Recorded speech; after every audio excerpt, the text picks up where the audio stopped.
పేరెంట్స్కు టీచర్స్కు నమస్కారం. నేను డాక్టర్ దేశనేని వెంకటేశ్వరరావు. పిల్లల లర్నింగ్కు సంబంధించి లర్నింగ్ పర్స్పెక్టివ్స్ను కొన్నిటిని మీతో షేర్ చేసుకోవడానికి ఉద్దేశించినటువంటిది ఈ వీడియో.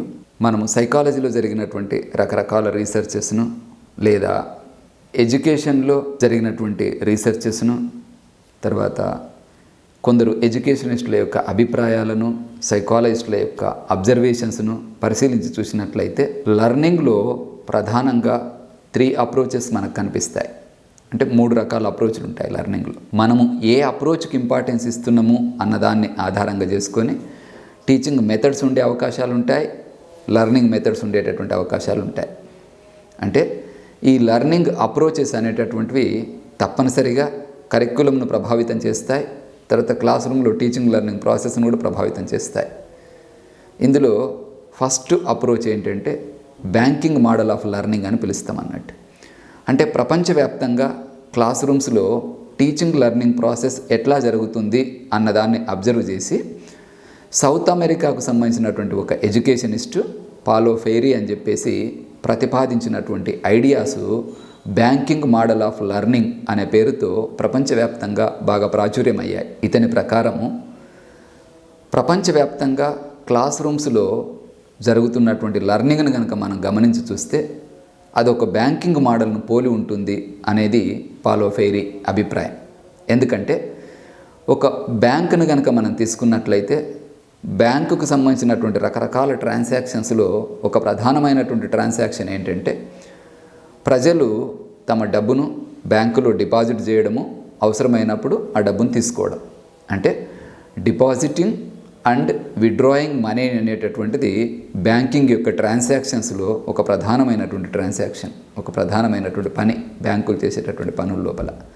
సేమ్ అట్లానే ఎడ్యుకేషనల్ ఇన్స్టిట్యూషన్స్ కనుక మనం తీసుకున్నట్లయితే క్లాస్ రూమ్స్లో ఏం జరుగుతుంది అంటే సేమ్ బ్యాంకులో ఎలాగైతే అమౌంట్ను డిపాజిట్ చేసి విత్డ్రా చేయడం జరుగుతుందో క్లాస్ రూమ్స్లో పిల్లల మైండ్లో ఇన్ఫర్మేషన్ను డిపాజిట్ చేసి స్టోర్ చేసి ఎగ్జామినేషన్ హాల్లో ఆ ఇన్ఫర్మేషన్ను బయటికి తీయడం అనేటటువంటిది జరుగుతుంది అన్నది ఇక్కడ కంపారిజన్ అన్నట్టు. అంటే అమౌంట్ను బ్యాంకులో డిపాజిట్ చేసి విత్డ్రా చేస్తున్నట్టుగానే ఇన్ఫర్మేషన్ను పిల్లల మైండ్లో స్టోర్ చేసి ఎగ్జామినేషన్ హాల్లో మనం బయటికి తీసుకున్నాం, ఇది జరుగుతుంది ప్రపంచవ్యాప్తంగా అనేటటువంటిది పాలో ఫెయిరీ యొక్క అభిప్రాయం అన్నట్టు. ఈ బ్యాంకింగ్ మోడల్ ఆఫ్ లెర్నింగ్ను ఫాలో అయ్యేటటువంటి వ్యక్తులు ఎవరైతే ఉంటారో, ఈ ప్రాక్టీస్ను ఫాలో అయ్యేటటువంటి టీచర్స్ కానీ పేరెంట్స్ కానీ ఎవరైతే ఉంటారో ఏం చేస్తారు ప్రధానంగా అంటే రకరకాల సబ్జెక్టులో ఉన్నటువంటి ఇన్ఫర్మేషన్ను పిల్లల మైండ్లోకి పంపించేటటువంటి ప్రయత్నం చేస్తారు. మెమరీ అన్నది లెర్నింగ్కు ప్రతిరూపంగా చూడబడుతుంది ఈ బ్యాంకింగ్ మోడల్లో. అంటే పిల్లల్లో మెమరీ ఎంతగా పెరుగుతుంటే లెర్నింగ్ అంత బాగా జరిగినట్టుగా భావిస్తారు, కానీ ఇది కరెక్ట్ కాదు. అదే రకంగా రీకాల్ అనేటటువంటిది థింకింగ్కు ప్రతిరూపంగా చూస్తారు ఈ బ్యాంకింగ్ మోడల్లో. అంటే పిల్లలు ఎగ్జామినేషన్ హాల్లో రకరకాల విషయాలను రీకాల్ చేసుకొని పేపర్ పైన రాసినప్పుడు పిల్లలు ఆలోచన చేసి రాసినట్టుగానే పరిగణించడం జరుగుతుంది అన్నట్టు. అంటే రీకాల్ అనేటటువంటిది థింకింగ్కు ప్రతిరూపంగా చూస్తారు, మెమరీ అనేటటువంటిది లెర్నింగ్కు ప్రతిరూపంగా చూస్తారు.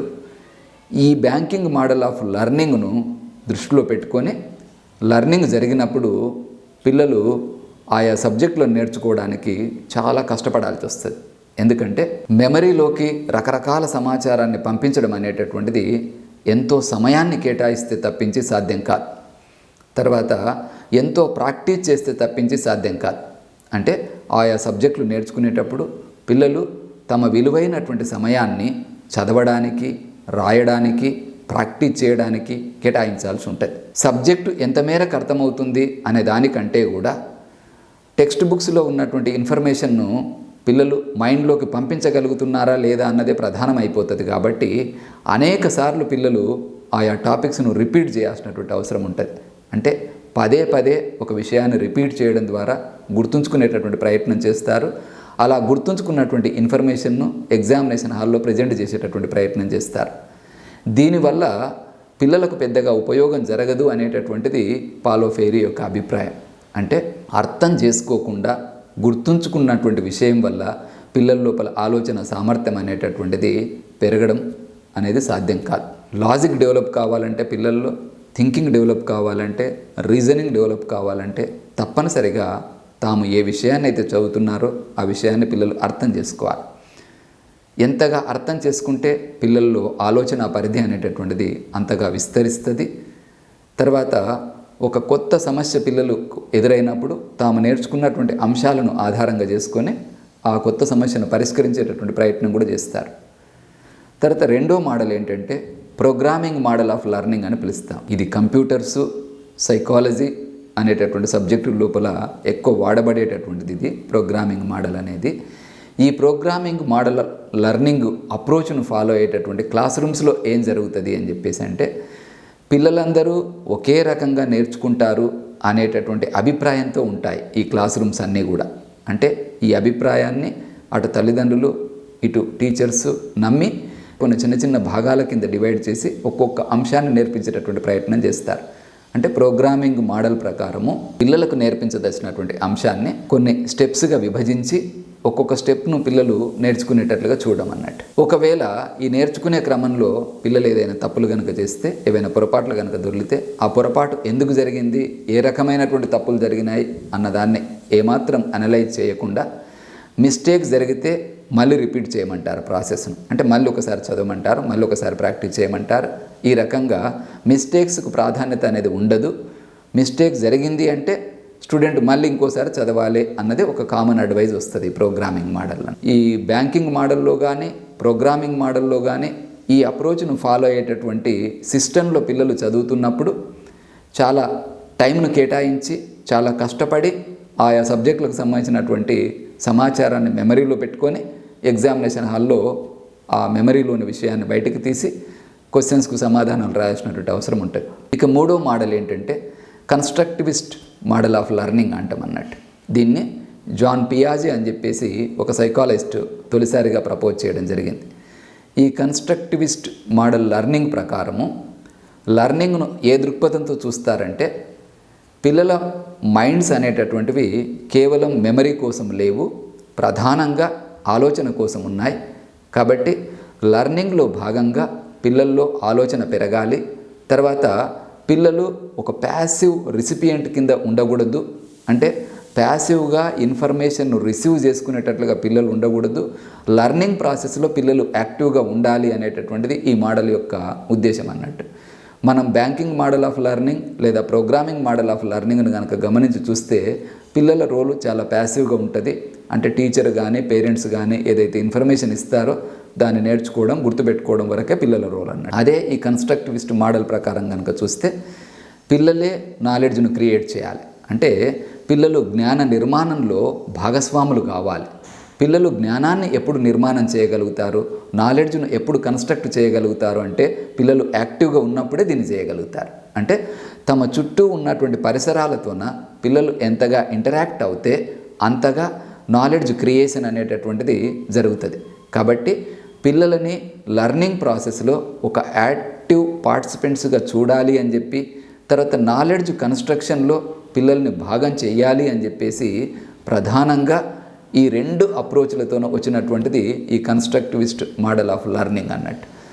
ఈ మోడల్ ప్రకారము పిల్లలు ఏదైనా పొరపాటు కనుక చేస్తే నేర్చుకున్నటువంటి క్రమం లోపల ఇంతకు ముందు చెప్పినటువంటి ప్రోగ్రామింగ్ మోడల్ లేదా బ్యాంకింగ్ మోడల్ లాగా పొరపాట్లను అట్లా వదిలేయకుండా ఏ మిస్టేక్ జరిగినప్పటికీ కూడా ఆ మిస్టేక్స్ను ఏ దృక్పథంతో చూస్తారంటే కన్స్ట్రక్టివిస్ట్ మోడల్లో మిస్టేక్ అనేటటువంటిది పిల్లలు ఆలోచిస్తున్నారు అన్నదానికి సంకేతంగా చూస్తారు. అంటే ఏ మిస్టేక్ అయినప్పటికీ కూడా పిల్లల మైండ్కు ఫంక్షనింగ్కి సంబంధించినటువంటి ఏదో ఒక అంశాన్ని తెలియజేస్తుంది. అంటే ఒక తప్పు చేసిండ్రంటే పిల్లలు దాని అర్థం ఏంటంటే ఆ మూమెంట్ లోపల పిల్లల మైండ్ ఒక కరెక్ట్ సమాధానం రాబట్టే క్రమంలో ఏ రకంగా పనిచేస్తుందో ఆ రకంగా కాకుండా ఇంకో రకంగా పనిచేసింది అని చెప్పేసి తప్పులను అనలైజ్ చేయడం ద్వారా పిల్లల యొక్క మైండ్ ఎట్లా పనిచేస్తూ ఉంది అన్నదాన్ని దృష్టిలో ఉంచుకొని ఈ పొరపాట్లను రెక్టిఫై చేసేటటువంటి ప్రయత్నం చేస్తారు ఈ మోడల్లో. తర్వాత పిల్లలకు రకరకాల ఎక్స్పీరియన్సెస్ ఇచ్చినప్పుడు దాని నుంచి పిల్లలు ఎంత నేర్చుకుంటున్నారు అనే దానికంటే కూడా ప్రతి ఎక్స్పీరియన్స్ వల్ల పిల్లలు ఎంతో కొంత నేర్చుకుంటారు అని నమ్మేటటువంటి మోడల్ ఇది. అంటే పిల్లలకు మనం ఇచ్చేటటువంటి ఏ ఎక్స్పీరియన్స్ కూడా వృధా పోదు, ప్రతి ఎక్స్పీరియన్స్ విలువైనదే, ప్రతి ఎక్స్పీరియన్స్ ద్వారా పిల్లలు కొంత నేర్చుకుంటారు, ప్రతి పొరపాటు ద్వారా పిల్లలు కొంత నేర్చుకుంటారు అని నమ్మి దానికి తగ్గట్టుగా క్లాస్ రూమ్ ఇన్స్ట్రక్షన్ను డిజైన్ చేయాలని చెప్పేసి, టీచింగ్ లెర్నింగ్ యాక్టివిటీస్ను డిజైన్ చేయాలని చెప్పేసి ఈ కన్స్ట్రక్టివిస్ట్ మోడల్ సజెస్ట్ చేస్తుంది. ప్రపంచవ్యాప్తంగా ఇటీవలి కాలంలో ఈ కన్స్ట్రక్టివిస్ట్ మోడల్కు బాగా ప్రాధాన్యత పెరిగింది. పిల్లలే నాలెడ్జ్ను క్రియేట్ చేయాలి అన్న ఆలోచనతోన కరిక్యులంను రీడిజైన్ చేయడం జరిగింది. అయితే ఇందులో ఉన్నటువంటి ఒక ప్రధానమైనటువంటి పరిమితి లేదా లిమిటేషన్ ఏంటంటే, నాలెడ్జ్ క్రియేషన్ దగ్గరికి వచ్చేసరికి ఏ పిల్లలకైతే బేసిక్స్ మీద మంచి అవగాహన ఏర్పడుతుందో ఆ పిల్లలు నాలెడ్జ్ క్రియేషన్లో చాలా ఎఫెక్టివ్గా పార్టిసిపేట్ చేయగలుగుతారు. ఏ పిల్లలకైతే బేసిక్స్ మీద సరైన అవగాహన ఏర్పడదో ఆ పిల్లల్ని నాలెడ్జ్ క్రియేట్ చేయమని చెప్పేసి కనుక మనం అడిగితే, అలాంటి ఎక్స్పీరియన్సెస్ కనుక పిల్లలకి ఇచ్చినట్లయితే పిల్లలకు చదువు అంటే చాలా డిఫికల్టీ అనిపిస్తుంది. పిల్లలు చదువు లోపల చాలా ఇబ్బందులు ఎదుర్కోవడానికి అవకాశం ఉంటుంది. మనం ఆశించినటువంటి నాలెడ్జ్ క్రియేషన్ పిల్లల నుంచి రాదు. అంటే చాలా వరకు ఈ కన్స్ట్రక్టివిస్ట్ మోడల్ ఆఫ్ లెర్నింగ్ అనేటటువంటిది పిల్లలు ఒక అడ్వాన్స్డ్ లెవెల్కి వెళ్ళిపోయిన తర్వాత చాలా మంచి పద్ధతి ఇది. అట్లా కాకుండా పిల్లలు బేసిక్ లెవెల్లో ఉన్నప్పుడే ఈ మోడల్ని కనుక మనం ఉపయోగించేటటువంటి ప్రయత్నం చేస్తే పిల్లల లోపల లెర్నింగ్ అన్నది సరిగా జరగకపోవడమే కాకుండా పిల్లలు లెర్నింగ్లో భాగంగా చాలా ఇబ్బందులు ఎదుర్కోవడానికి అవకాశం ఉంటుంది. సో ఈ అంశాలను దృష్టిలో ఉంచుకొని మనము banking model of learning, programming model of learning, constructivist model of learning, ఈ మూడిట్లో ఉన్నటువంటి మంచి విషయాలను కంబైన్ చేసి పిల్లలకి మనం నేర్పించేటటువంటి ప్రయత్నం కనుక చేసినట్లయితే అందరి పిల్లలు బాగా నేర్చుకోగలుగుతారు. అందరి పిల్లలు స్టడీస్లో బాగా ఎక్సెల్ కాగలుగుతారు.